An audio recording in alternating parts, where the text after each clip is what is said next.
JS, Belo Horizonte, né? Fui presidenta da União Colegial de Minas Gerais.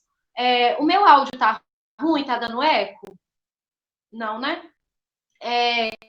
E hoje, né, construo a política, debato, né, me entendo como mulher bissexual há um tempo, né, mulher lésbica, assim, tá sendo ainda uma descoberta para mim, né, porque eu já tive relações, né, com homens em outros momentos da vida, e hoje estou aqui, né, me autoconhecendo, assim como todos nós, né, e eu acredito, né, que o mundo, inclusive, é universal, gente, sinceramente, é o que eu acredito, assim, que o mundo, ele é sujeito às pessoas se amarem, né, acredito muito como a heteronormatividade, ela confunde muito ali com um vício, né, de vida, muito ligada também à monogamia, entre N coisas, e a estrutura do patriarcado, mas enfim, é um debate para outra hora, eu não tenho nenhuma comprovação do que eu estou dizendo, não tenho, né, nenhuma embasamento para essa afirmação. Mas eu, assim, né, queria muito aqui, né, ajudar no debate para a gente poder pensar e também ouvir, né, porque eu sempre acredito que sempre quando a gente está falando uma coisa, o mais importante é o que a gente aprende com aquilo, né, é a troca, assim, né, até bom que aqui eu acho que é totalmente possível que as pessoas aqui também contribuam, né? Primeiro, assim, né, eu acho que a gente tem três coisas, assim, né, na minha fala, que eu acho que eu vou tentar fazer uma espécie de intersecção nessa minha fala, né? Primeiro, né, sobre a representatividade das mulheres na política, das mulheres LGBTs e das mulheres negras, né, que é o que eu sempre tento me inteirar devido a essa situação social em que eu me posiciono, né? E esse posicionamento social, ele acaba gerando um debate, a necessidade de fazer N coisas, né? Primeiro, assim, né, eu acho que sobre esse posicionamento das mulheres na política, né, e que tem muito a viés com as mulheres lésbicas, né, gente? A gente vive numa sociedade moderna, que é democrática, né, mas alguém aqui, se as pessoas da UJS estiverem até participando dos nossos cursos de formação, dos nossos debates, a gente aprendeu, inclusive, recentemente, que toda a nossa sociedade moderna é formada por dois acontecimentos impactantes nacionais e que nos levaram a estar aqui. Quanto tempo de fala que eu tenho, assim? Só para mim pensar aqui. Tá. Essa sociedade que a gente vive, baseada, né, economicamente pela Revolução Industrial e na superestrutura, né, as formas de se relacionar pela Revolução Francesa, ainda não foi superada, né? A gente ainda vive na sociedade moderna, né? Então, as pessoas falam até de modernidade, elas pós-modernidade, elas estão inclusive erradas, né? Não teve nenhum acontecimento histórico que marcou que nós estamos numa pós-modernidade. Nós estamos no momento da modernidade e que perpassa, inclusive, pela negação da participação das LGBTs na política, a negação da participação das mulheres, gente. Na Revolução Francesa, o papel das mulheres não foram forte. Por quê? Porque elas não tinham direito ao voto. O sufrágio universal é muito recente, ainda anos depois da Revolução Francesa. Eu esqueci de anotar o dado aqui, mas depois vocês dão uma olhada assim. Mas até mesmo na formação dessa atual sociedade, as mulheres não participaram, né? Muito menos os negros, por se tratar de uma potência que estava conformando aquele processo, né? De mudança de sociedade, muito menos LGBTs, né? Os negros tiveram participação, sim, né? Muito na Revolução do Haiti, né? Que foi um momento, inclusive, concomitante com o que aconteceu na Revolução Francesa, mas mesmo assim, de uma forma assim que também foi acabando superada pelo modelo liberal de revolução, e estamos aí nesse modelo aí capitalista que, na sua estrutura social, ele perpetua as opressões por ser formado já de uma maneira desigual. O capitalismo já foi formado ideologicamente sem a participação das mulheres, sabe? E é contraditório dizer que é possível ser mulher, ser LGBT e ser negro e ter uma sociedade que abarque a nós capitalista, porque ele já foi formado na nossa exclusão, gente. No processo revolucionário da Revolução Francesa e no processo da Revolução Industrial. Nós já fomos excluídos desse processo. Então, não tem como construir uma sociedade capitalista que nos caiba, né? Então, começando isso, né, sobre todo o sistema que eu acho que nos rege, eu acho que nós agora vivemos ainda, colhemos o fruto disso, né? A gente teve grandes avanços, mas ainda colhemos os frutos dessas escolhas que as pessoas do passado fizeram. Primeiro, assim, né, eu queria salientar para um dado, que eu estava até olhando um livro aqui para poder passar, que é do Mulheres na Política, retrato da subrepresentação das mulheres no poder. Saca só, olha o dado. 10,49% das mulheres nas eleições de 2014 e nas eleições de 2016 foram representadas, estão eleitas e foram eleitas em cargos do poder legislativo e executivo. Ou seja, em Minas Gerais, esse é um dado de Minas Gerais, mostra quão catastrófica, quanto ruim essa representação. Por quê, gente? Minas Gerais, a gente pensa, não, é um estado ultraconservador. Por quê? As mulheres, ele está se posicionado, inclusive, no Brasil tem 27 estados. O Minas Gerais é o 25º estado com maior representação da mulher na política, ou seja, ele só pede para o Espírito Santo e Rio de Janeiro, só pede para o Espírito Santo e Rio de Janeiro, ele está lá embaixo na representação das mulheres na política. E o restante dos estados do Brasil, eles não chegam a 20% de representação de mulheres. E essas mulheres, elas são LGBTs, elas são mulheres negras, e já é uma perda, né? Em contraponto a isso, a gente também tem um aspecto da representação LGBT na política, que é menor ainda, né? Trazendo um pouco da minha realidade aqui, a gente tem na Câmara de Vereadores de Belo Horizonte uma mulher lésbica, e mesmo assim é muito. De 16 pastores, 4 mulheres, uma delas lésbica, uma negra. Ou seja, todo esse sistema foi formado, a gente vive uma democracia, mas uma democracia que não é inclusa, esse sistema não é formado para a nossa inclusão, e sim para a exclusão, né? Então, quando a gente encontra, a gente percebe, a gente entende mulheres lésbicas dentro dos espaços de atuação, nem que seja já é um ato revolucionário.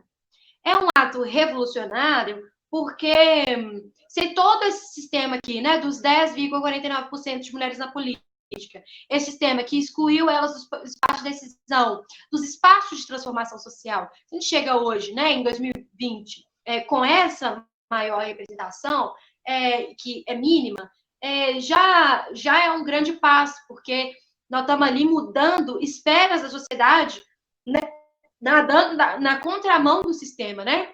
E debater isso nas mulheres na política, a gente também tem que debater outras coisas que estão de acordo com isso, né? Beleza, é mínimo pouco. E esse mínimo? Como que é a atuação dele, né? Como ele está posicionado?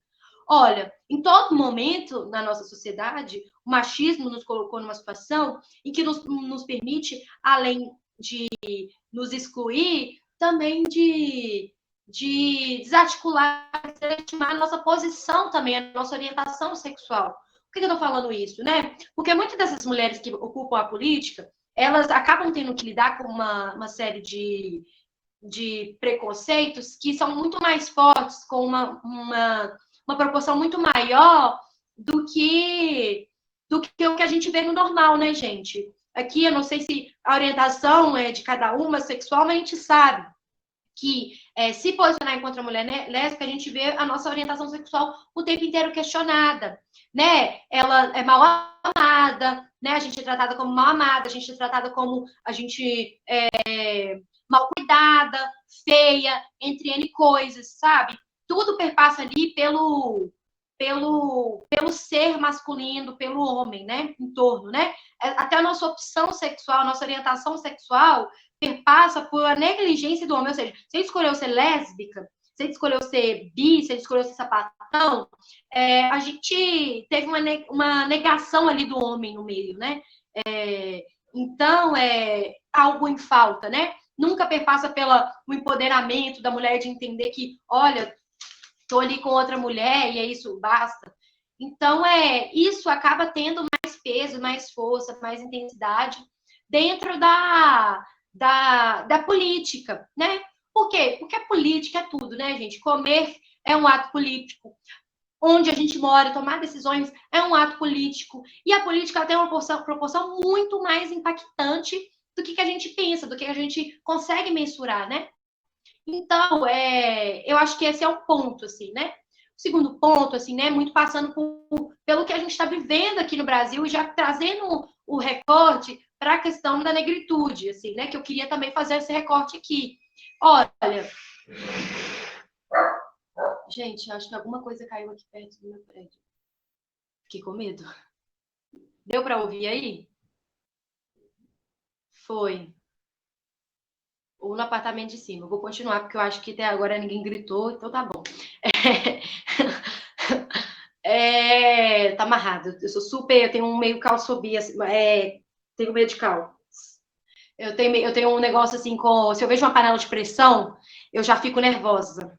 Eu não consigo, sabe? Tem medo, eu já imagino N coisa, o prédio desabando, N coisa. Mas não vai dar certo. Então, sobre esse recorte da, da mulher lésbica e negra, também é outro peso, assim, né? Essa sociedade excludente traz para esse momento que a gente está fazendo da modernidade, né, gente? Nós estamos vivendo um Brasil de avanço do conservadorismo, né? E em todos os momentos em que o mundo esteve em uma crise econômica mundial, sempre foi a direita sempre optou por aquilo que fosse mais radical, a direita sempre optou por aquilo que fosse mais conservador, gente. O nazismo surgiu da Grande Depressão, da crise de 30. Hoje, esse conservadorismo, os 300 do Brasil, essas saudações ao fascismo e o ataque às instituições democráticas são oriundas de uma crise. A direita sempre optou por isso, numa tentativa de se resolver a crise, excluindo uma parcela da população. Isso para a gente não é novidade, é um dado historicamente comprovado. Então, não nos admira que, atualmente, seja mais difícil sustentar uma condição social, uma condição de lésbica, de negra, de mulher, num momento de avanço do conservadorismo, em que não é mais vergonhoso você lixar um homem gay ou uma mulher lésbica na rua, espancar uma mulher trans.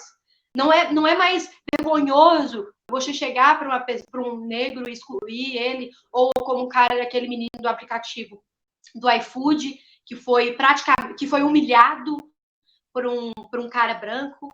Você tem um grupo ali em torno do nosso presidente do Brasil que, inclusive, respalda esse tipo de atitude, né? E isso só tem uma explicação. O ódio contra... Eu estava falando isso agora na reunião da UJS-BH antirracista. Ódio contra preto, ódio contra pobre, ódio contra LGBT. Isso tudo só tem uma explicação. E esse ódio sintetizado, ele se apresenta, no caso do fascismo, como uma alternativa para uma crise, gente. O fascismo tem essa roupagem, né, das tradições, do nacionalismo, sabe? Então, está dentro de um projeto, não é um ato isolado de alguém fazer esse ataque, né, a essa população. É todo um projeto político, né? E nesse momento que a gente vive no Brasil, faz necessário a gente reivindicar que a nossa participação nos espaços de poder seja muito maior, que a nossa participação seja, de fato, reconsiderada, né? Eu acho que nós temos cada vez mais oportunidade, né? Olha, a minha opinião é que o Estado brasileiro, o Estado é um lugar que não nos serve, as leis são formuladas de forma para não servir, apenas defender a propriedade privada, está aí, comprovações disso. Porém, a gente ainda tem que usar esses instrumentos para a gente conseguir avançar no que tange a políticas públicas para essa população. E essas políticas públicas para essa população só podem ser construídas pela mesma. Ou seja, quem vai falar pelos negros são os negros. Sabe? Não tem como a gente transferir esse poder da fala para o outro. Quem vai falar pelas mulheres lésbicas são as lésbicas. Então, eu acho que nesse período eleitoral a gente tem mais uma oportunidade aí de tentar avançar e superar esse conservadorismo e construir algo diferente, para que a gente consiga ter força para entrar de embate com esse público, né? Com essa galera. Outro ponto, assim, né, finalizando a fala, que eu falei que ia fazer o recorte de raça, é o seguinte, gente, fica mais explícito, né, que o Brasil, cada vez mais explícito, que ele faz uma série de manutenções com um processo escravocrata, o Brasil faz uma série de manutenções com um processo de divisão social que perpassa muito que pela cor, né, a divisão social no Brasil tem forte marca de serem os negros, né? A grande parcela da população pobre, né? Os que foram escravizados, e a gente continua fazendo manutenção disso, né? E quando a gente vê as nossas mulheres lésbicas né, enfim, LGBTs no espaço, a gente só enxerga elas de uma maneira de ficar no subemprego, no subtrabalho, nunca naquele trabalho de emancipação, nunca o trabalho de ascensão social. E nós, né, tanto eu como da UJS, o coletivo, não sei se tem mais pessoas que não são da UJS do coletivo, tanto Mãe Efigênia quanto o coletivo Nízia Floresta, precisamos fazer esse debate, sabe? Não tem como a gente não fazer uma superação do sistema sem entender as nuances da divisão social assim do Brasil, né?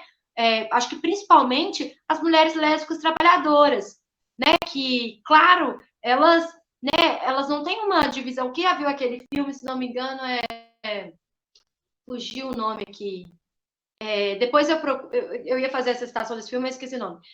Mas, enfim, tem um filme que retrata muito isso. Fala sobre duas mulheres lésbicas, uma mulher lésbica de classe média e outra de uma mulher lésbica pobre. Elas entram ali num choque entre as duas sobre o relacionamento, porque a partir de um ponto, uma pode ir para um bar, beber, entre N coisas, a outra tem que trabalhar, tem que dar duro para sustentar o sistema, sabe? Essas contradições estão a todo tempo, até no sentido de viver a própria sexualidade, gente. Viver a própria sexualidade também é um privilégio, sabe? A gente tem que entender isso. E quando a gente quiser emancipar essa parcela da população, a gente precisa fazer esse recorte de que é necessário também entender a posição das mulheres lésbicas trabalhadoras, sabe?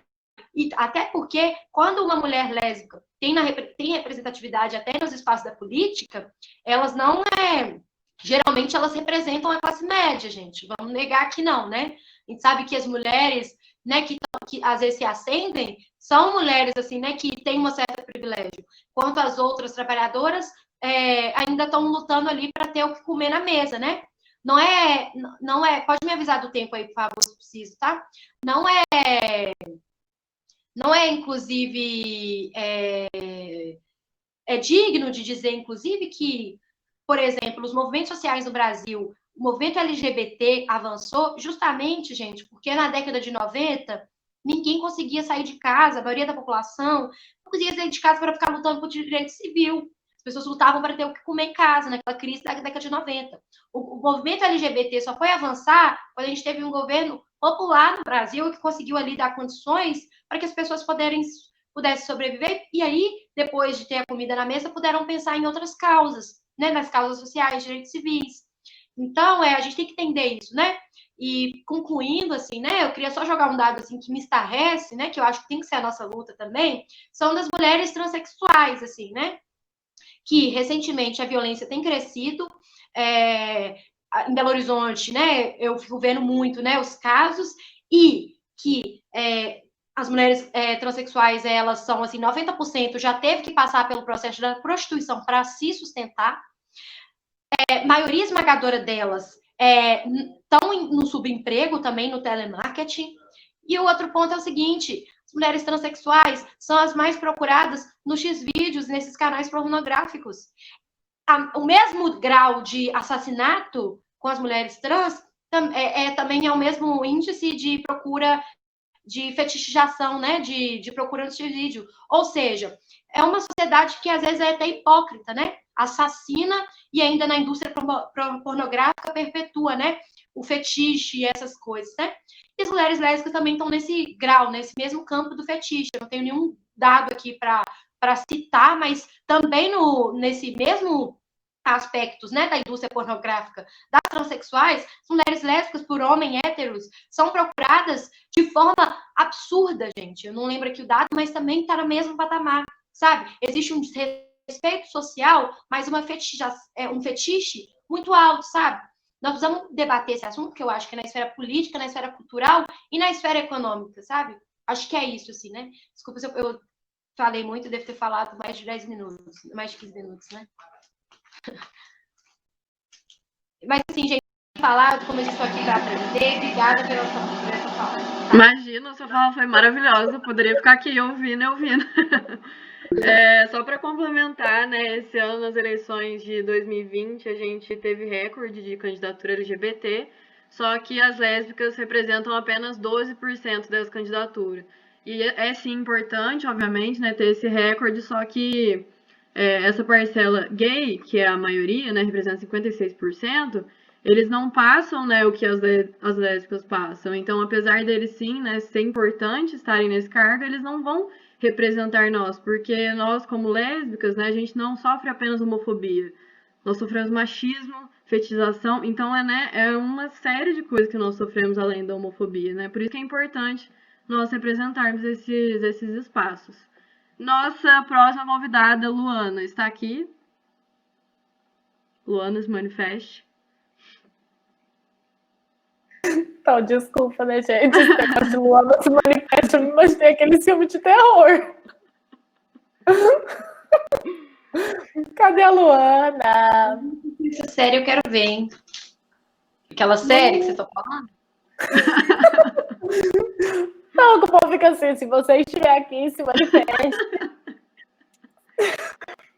Eu acho, gente, que a Luana tá com problema de conectividade mesmo. Gente, então vamos conversar entre a gente. Alguma aqui mais é pré-candidata? Alguém mais aqui tá na política? Kessia, se você quiser estender sua fala, enquanto a Luana entra. Contar a experiência pessoal. Você já passou por algum preconceito, assim, dentro da política? Já sofreu homofobia? Eu posso falar, eu queria até falar desse exemplo, mas eu posso esperar alguém colocar, se alguém quiser falar também. Parece que a Luana entrou. O espírito se manifestou. Gente, deu certo!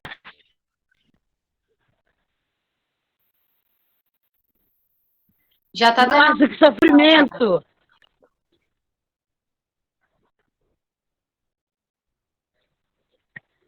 Tá certo, vamos lá, gente. Primeiro, pedir desculpa aqui pela confusão. Eu vim parar no interior aqui de Minas, estou na roça aqui, por questões familiares, e tentei pegar o carro para ir para a cidade, que o sinal era melhor, e foi pior. Não estava pegando lá. Estava entrando, mas não estava conseguindo falar com vocês. Mas, enfim, para a gente dar consequência aqui, primeiro, agradecer aqui o espaço, né? Parabenizar aí mais uma vez o Coletivo Feminista do Sul de Minas e toda a UJS aí do Sul, né? Que hoje que vem fazendo diversos debates importantes e hoje traz uma temática tão fundamental, né? Ainda no mês da visibilidade lésbica, a gente consegue fazer um debate a respeito disso e falar sobre uma questão que hoje é fundamental, né? Porque a LGBTfobia na nossa sociedade, né? Uma sociedade patriarcal, conservadora, sempre foi muito forte, né? Desde do nosso entendimento de sociedade, principalmente falando da sociedade brasileira, né? E quando se fala de lesbofobia, existem vários outros temas a respeito disso, né? Principalmente o machismo, que também é impetrado nesse tema, né? Então, ser jovem LGBT e nessa sociedade e ser mulher é um desafio muito grande, né? E ser mulher LGBT jovem na política é ainda mais difícil, né? Porque a política que a gente tem hoje é uma política ainda majoritariamente ocupada por homens héteros, brancos e ricos, né? Muito comum a gente ver na política e nos cargos da política os famosos júniors, né? Que pegam o nome do pai e se elege com o nome do pai, né?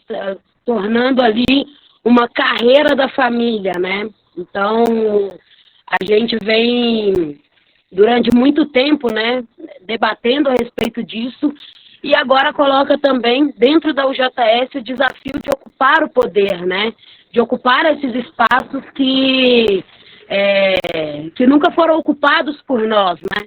Então, hoje, né, eu estou candidata a vereadora junto com a Kessia, que já deve ter falado aqui, né, peço desculpa por não ter ouvido, mas estou candidata pela bancada antifascista, né, que vem trazendo esse debate que tem sido tão importante e fundamental na sociedade, que é uma política fascista colocada pelo governo Bolsonaro, né?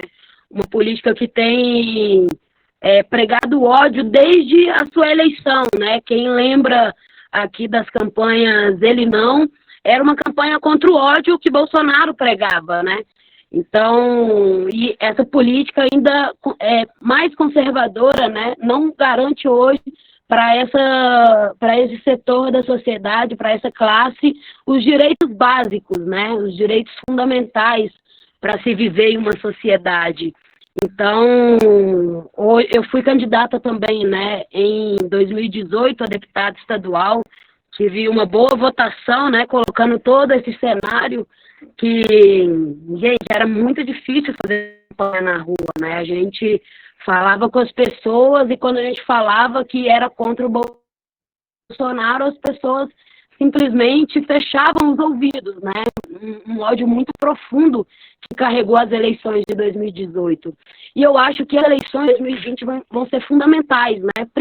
Até mesmo para 2022, né? É importante para que a gente tenha um desempenho bom em 2022 e que eleja talvez, né, um governo progressista, né, um governo democrático, porque é isso que a gente tem pegado hoje, né, uma frente ampla com diversos setores que estão em defesa da democracia, né, porque no nosso entendimento é isso que está em jogo, né, a democracia do nosso país.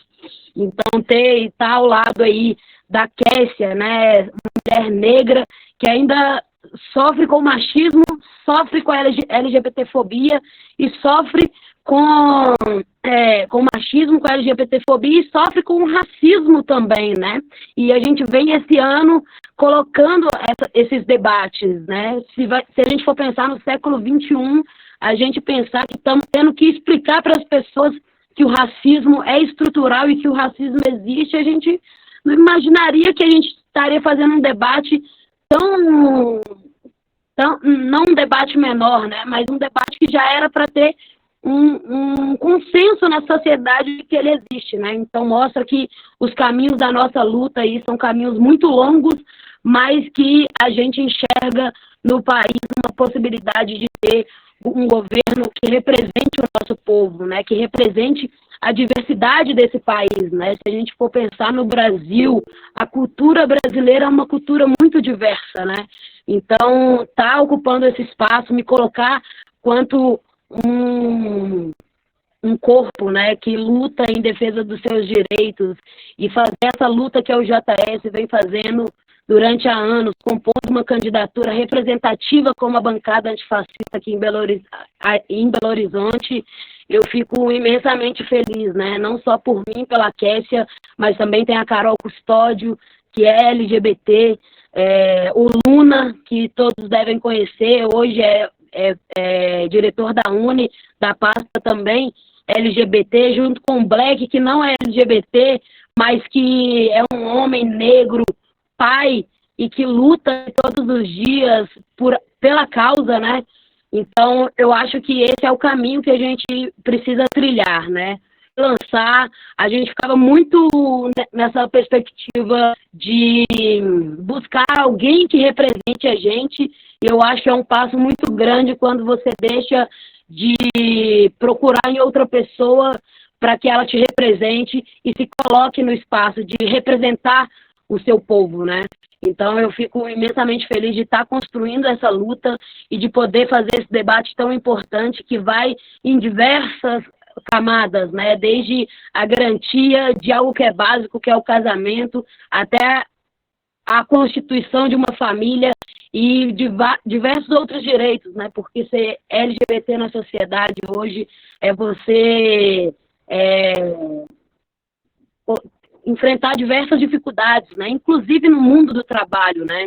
Se a gente for falar de cada característica também, né? As mulheres que são lésbicas e às vezes uma aparência mais masculinizada são rechaçadas no mundo do trabalho, né? Assim como os LGBTs, homens chamados afeminados, né, por esse setor conservador, e que encontram no mundo do trabalho essa dificuldade e acaba buscando a prostituição, né? Então, eu acho que são muitas lutas que a gente precisa concretizar no nosso país, mas que a gente vem dando grandes passos para conseguir tornar essa sociedade uma sociedade que prega o amor, né? Que entende o ser, que respeita a orientação de cada pessoa e que viva em harmonia, né? Que consiga extrair da sociedade brasileira o que é de mais precioso, né? Que é a generosidade do povo brasileiro. Inclusive, somos conhecidos mundialmente por essa característica, né? De um povo generoso, de um povo uno, de um povo com diversas culturas, mas que tem em si a característica de uma só nação, né? Então, eu acho que é esses caminhos da nossa luta. Vou ficar aqui também ouvindo aí o restante do debate. Agradeço muito aqui o convite, me coloco sempre à disposição. Estou gostando de ver os temas que a UJS do Sul de Minas estão abordando, né, com tanta facilidade, com tanta suavidade, porque às vezes a gente tem uma linguagem muito difícil e as pessoas não compreendem o que a gente fala, né? Então, trazer temas como a masculinidade tóxica, trazer o tema como as mulheres lésbicas na política, caminhos, passos pequenos, mas passos importantes para que a gente consiga, de fato, construir o socialismo que a gente prega, né? O socialismo com a nossa cara e conseguir tornar aí o nosso país um país de volta nos trilhos do desenvolvimento e que garanta emprego, que garanta renda e que garanta direitos para o nosso povo. Então é isso, gente. Finalizo por aqui e fico aqui também ouvindo aí o restante do debate. Muito obrigada, Luana, por essa fala maravilhosa. A nossa última convidada, a Rosana, ela teve um pequeno imprevisto, então ela não vai poder participar, mas a gente com certeza vai continuar dando continuidade a esse debate maravilhoso. Nós temos a primeira inscrição, Beatriz. Fique à vontade. Quantos minutos, Ana, eu tenho? 3 minutos. Obrigada. Primeiramente, Primeiramente, boa tarde para todo mundo, né? Saudar mais uma vez as nossas convidadas, a Kessia, a Luana. Muito obrigada pelas falas de vocês, que são, assim, enriquecedoras. Eu não sou uma mulher lésbica, mas eu acho que justamente como nós estamos dentro dessa conversa, como todos nós aqui entendemos que todos nós devemos defender todas as pautas, porque elas sim transpassam para que nós caminhemos em busca de uma sociedade melhor, mais digna, enfim, aquela pipipopopó todo, mas que no final faz muito sentido pelo que a gente sempre luta, defende e acredita. Eu só gostaria de fazer uma colocação de uma coisa que eu observo muito dentro de todos os espaços que eu participo, não só dentro da UJS, mas dentro de outros espaços, dentro da universidade, enfim, que transpassam por muitas questões. Sempre que nós temos alguma roda de conversa, ou que nós temos alguma palestra, algo assim do tipo, quando é sobre um tema X, por exemplo, feminismo, ponto. Essa vai ser a nossa pauta. Nós vemos que surgem 1000 pessoas participando, vamos pôr assim, por esse número alto.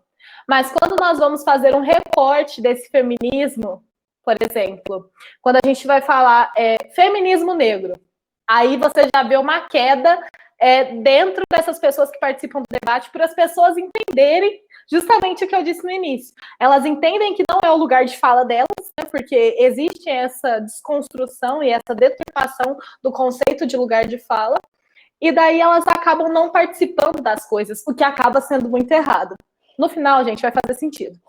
Mas aí também, aí agora que a gente traz essa roda de conversa sobre mulheres lésbicas na política, trazendo esse recorte de classe, raça e gênero, o negócio fica bem mais embaixo. As pessoas ainda não estão acostumadas e ainda não conseguem entender o quão importante isso é para a nossa sociedade. O quão importante é, para mim, Beatriz, defender uma mulher lésbica. Não é questão de você falar, eu tenho uma amiga que é assim. Não. é a questão da gente lutar ao lado dessas mulheres. Eu fiquei muito chocada, porque eu não sabia, que olha que eu gosto de ler as coisas, sobre o dado que a Ana trouxe. É alarmante e preocupante a gente pensar que apenas 12% de todas as candidaturas que nós temos são de mulheres lésbicas. É triste, porque nós não temos tanto essa discussão dentro da nossa sociedade, e é preciso que ela venha, e é preciso que todas as pessoas entendam. Quando a gente fala sobre feminismo, que é preciso que os homens também sejam feministas, é preciso também que os homens, mas que também as mulheres, porque as mulheres ainda também têm esse bloqueio, quando ainda falam mal, ou enfim, a gracinha do cachorrinho. Quando falam mal, ou qualquer outra coisa do tipo, de outra pessoa, elas acabam se afastando e afastando outras pessoas do debate, e fazendo com que essa representatividade que a gente tanto busca, ela se perca. Então, eu acho que a minha fala é mais nesse sentido, da gente conseguir. Nós temos aqui a Luana, a Kessia, que estão, que bom que estão, né, se candidatando. Mas nós precisamos colocar mais mulheres lésbicas, mais mulheres pretas, mais mulheres indígenas, mais pessoas que, de fato, atendam a nossa necessidade dentro desse espaço de poder. Porque, infelizmente ou felizmente, a nossa sociedade é organizada assim. Eu tive uma aula essa semana, já vou concluir, tá, Ana, antes que você me corta. Mas eu tive uma aula essa semana onde a minha professora, ela disse uma coisa assim, que ficou martelando na minha cabeça durante a semana inteira. Se o voto fosse 100% democrático, ele não seria obrigatório. Então, já que nós temos isso como uma obrigatoriedade, vamos usar essa obrigatoriedade a nosso favor.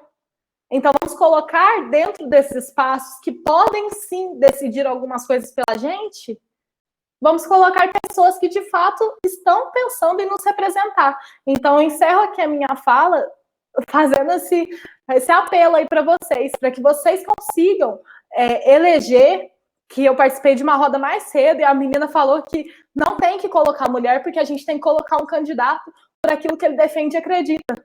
Tá bom, gente, mas você não se sente muito mais representada por uma companheira tua do que por um cara que vai lá e fala um monte de coisa, que promete mundos e fundos para as mulheres e no final das contas não faz nada. A gente não tá falando que os homens não podem se eleger, não. A gente só está falando que a gente também pode ocupar esse espaço, porque tem que, sim, acabar com essa ideia de que nós, mulheres, e principalmente mulheres lésbicas,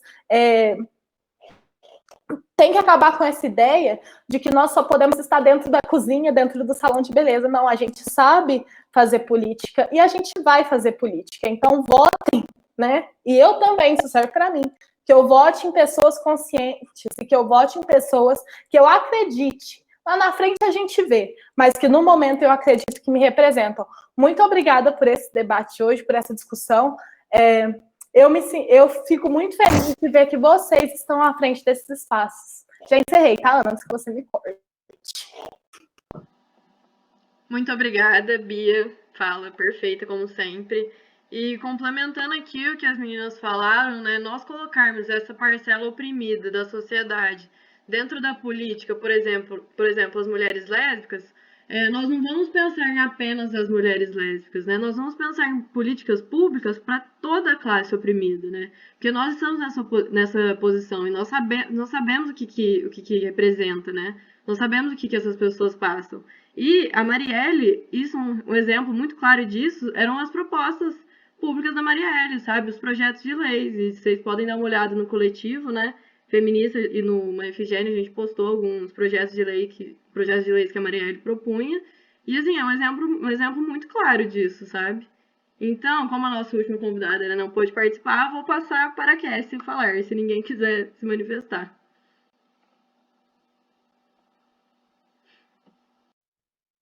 Gente, pode se inscrevendo aí, viu? O mais interessante é ouvir, né? Acho que tanto eu quanto as meninas aprendemos muito, né?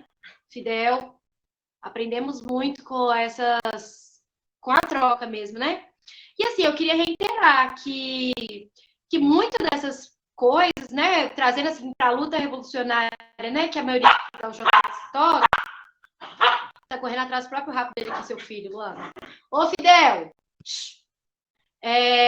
que as próprias mulheres tocam, né, essa luta que nós da UJS enquanto revolucionários tocamos, assim, é fundamental que a gente compreenda, assim, né, que a opressão da população LGBT, das mulheres, dos negros, é fruto, né, trazendo o recorte do início da minha fala, é fruto dessa modernidade, é fruto do capitalismo, é fruto disso, né? Se a gente pega, né, a Revolução Industrial como um meio, né, e a francesa como meio de formação, nossa, hoje tudo, os padrões que as mulheres sofrem socialmente são frutos disso, porque é algo criado neste mundo em que a gente vive, né? Por exemplo, né? Vou pegando um dado ali, né? As mulheres têm um peso tão forte dessas coisas oriundas da modernidade que é sinistro. Por exemplo, dando um exemplo aqui agora, que é um debate que surgiu muito nas redes sociais, que é o tema da gordofobia, gente. Que é uma coisa assim, difícil, estarrecedora de se ver, né? Que 6% dos empregadores, assumidamente uma pesquisa, né, feita por uma empresa chamada Cato, não contratam pessoas gordas, assumidamente, né? Além do peso do padrão corporal, o peso do gênero, o peso da raça, o peso, né, da estética, né, nos colocam um peso muito maior, sabe? E aí cai dentro daquela premissa do debate de que nós não somos, né, nós optamos por essa orientação sexual por uma falta do homem, né, a falta do macho, né? E que é muito rude para a gente, né? E que quando a gente começa a mostrar para a sociedade que é possível você ter mulheres, que é normal nas esferas de representatividade, isso quebra um pouco o que as pessoas estão na cabeça do preconceito, né? É muito grande, né? Ter uma mulher vereadora é muito grande, ter uma mulher lésbica, uma mulher negra, uma mulher gorda, dentro de uma esfera política de representação, porque isso quebra paradigmas, que a sociedade vai lá e vai ver assim, nossa, essa pessoa está ocupando esse espaço, é possível, né? Essas pessoas também existem, enfim. E vocês perguntaram sobre a minha experiência mais cedo, né? Sobre as experiências pessoais que eu tive uma experiência pessoal muito muito avassaladora, né? Que foi um dia no carnaval, que exatamente nessa premissa, né? Estava eu, minha companheira Julie, que está até aqui na sala, se não me engano, eu vi ela aqui mais cedo também. A gente estava no carnaval no último dia, voltando para casa. Algumas pessoas, né? Um grupo de meninos começaram meio que a assediar a gente e tal. E eu já estava mais assim, né? Isso para mim não era normal, eu reagi. Fiquei muito puta, né? Aí ele falou que a gente era assim porque é por falta de homem. Eu falei, falta de pinto. Eu falei, o quê? O seu pequeno? Aí ele foi lá e ficaram puto, voltou, foi embora, voltou e foi com o chinelo para dar na gente. Pegou meu chinelo e tacou lá embaixo. A gente estava na passarela de metrô, na Via Expressa. Ele pegou no chinelo e tacou lá embaixo, assim, sabe? E queria para bater, assim, né? Levou umas meninas também para bater e foi muito ruim. Então, essa coisa de não respeitar, porque se fosse um casal hétero, não teria, jamais chegaria nem perto disso, sabe? Disso ter acontecido. Chegaria nem perto. Então, a gente tem que entender também, né, como que é essa coisa, né? O lugar político está em todos os lugares, né? Eu sempre reivindico tanto a macropolítica quanto a micropolítica também, né? A macropolítica é o que a gente está fazendo agora, né? O JS em vários lugares, soltando candidaturas. Então, essa luta na macropolítica é fundamental, mas na micropolítica no dia a dia também, que é o quê? A gente no nosso lugar de atuação, né? Os lugares que a gente vai. Isso vai também educar as pessoas a ser diferente, com certeza. Porque, né, é uma via de mão dupla, né? As duas coisas estão muito ligadas, assim. Então, eu penso muito assim, né? Que a gente, nas pequenas ações do dia a dia, a gente consegue, né? Fazer com que, né, na luta do DA, no Grêmio, sabe? Essa micropolítica é transformadora também, sabe? Ela, unida, leva de uma força muito grande para a macropolítica. Então, é fundamental isso, na minha opinião.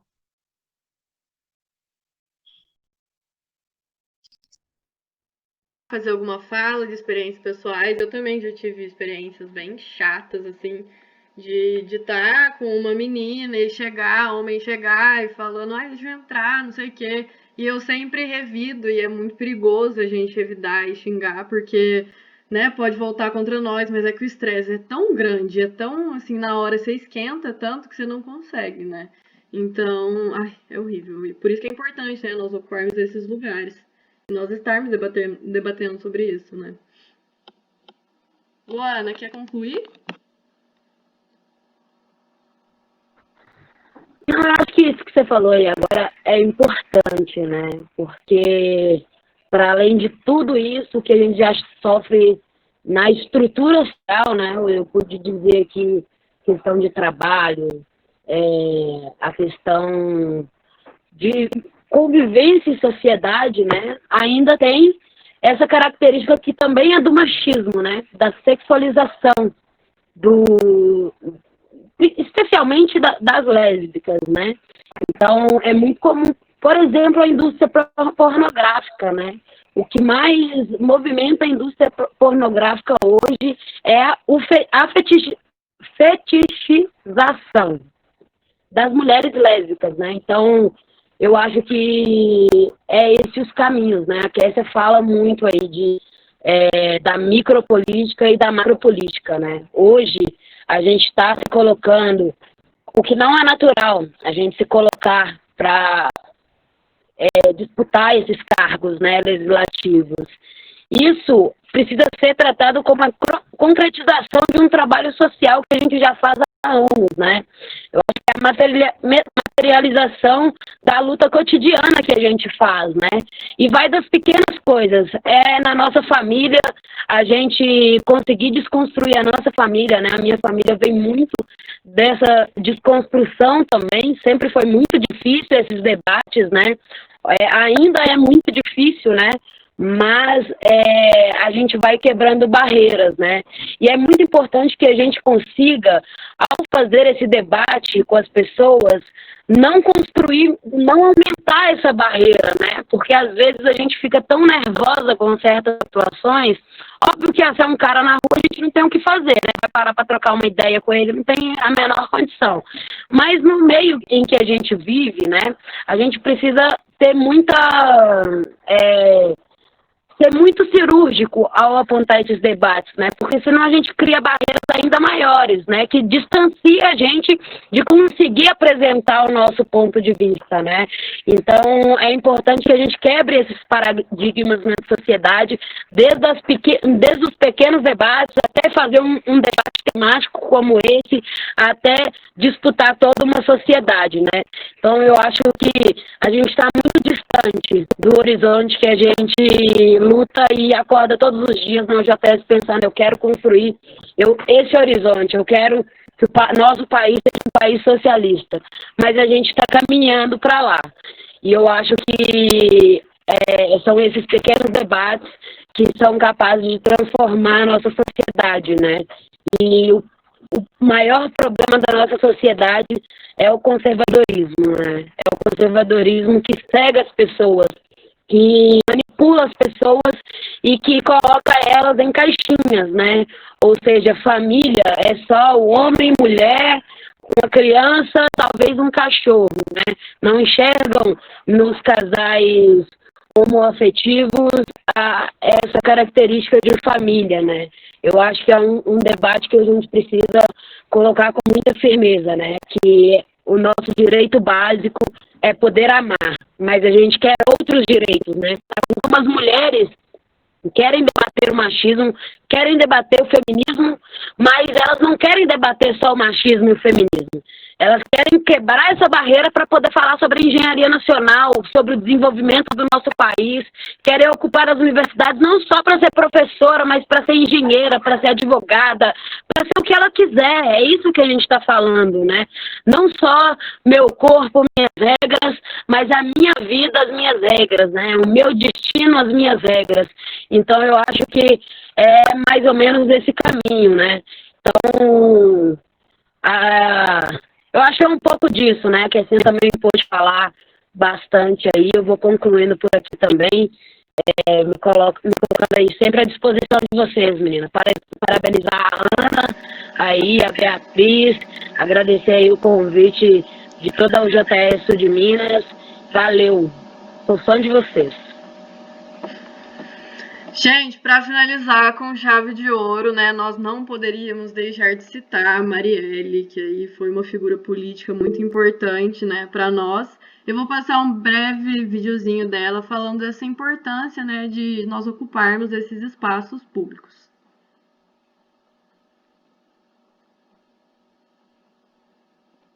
Um minuto, gente, estou colocando aqui.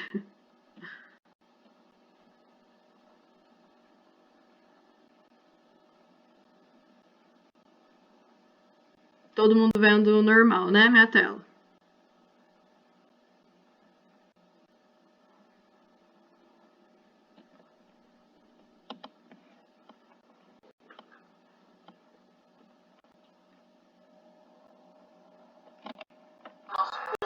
Os cabelos.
Gente, presente. é bem difícil, né, não emocionar com a fala dela. Toda vez que eu pesquiso algo sobre ela, eu sempre fico emocionada e me entristece muito, né? Porque eu acho que ela tinha muito que fazer aqui ainda na nossa sociedade e muito que mudar. E, Bia, quer finalizar nosso debate? Bom, gente, vou finalizar então. Agradecer mais uma vez a todas as convidadas, né, por terem topado estar aqui e principalmente por entrarem de cabeça dentro da política. E eu tenho certeza que vocês vão fazer, né? Se já estão, a gente já sabe que está fazendo um trabalho lindo. Eu tenho certeza que se vocês forem eleitas, vão fazer um trabalho mais lindo ainda. Muito obrigada mesmo por isso. E vamos levar de inspiração esse vídeo da Marielle, gente. A gente sabe que foi... que não foi à toa, né, que aconteceu. A gente sabe que isso é resultado da nossa sociedade, que é extremamente patriarcal e capitalista, a gente sabe disso, mas então que nós levemos conosco a voz, a luta de Marielle, e que a gente consiga levar essa voz adiante, levar essa luta adiante, onde e como, estando dentro desse espaço de poder. E se nós não estivermos, que coloquemos outras como nós dentro desses espaços. Acho que isso é muito importante. Espero que todos vocês consigam levar esse debate para mais pessoas. Enfim, boa noite para todo mundo, né? Porque já é quase noite. Um beijo e boa noite. Tchau, gente. Boa noite. Muito obrigada pela participação de todos. Beijo, gente. Obrigada mesmo. Valeu, viu? gente. Foi muito bom. O link Muito do obrigada, certificado tá nas mensagens que a gente encaminhou, viu, Esse é a gente? cuida do Fidel aí, hein? Beijo, gente. Tchau, tchau. Com Deus.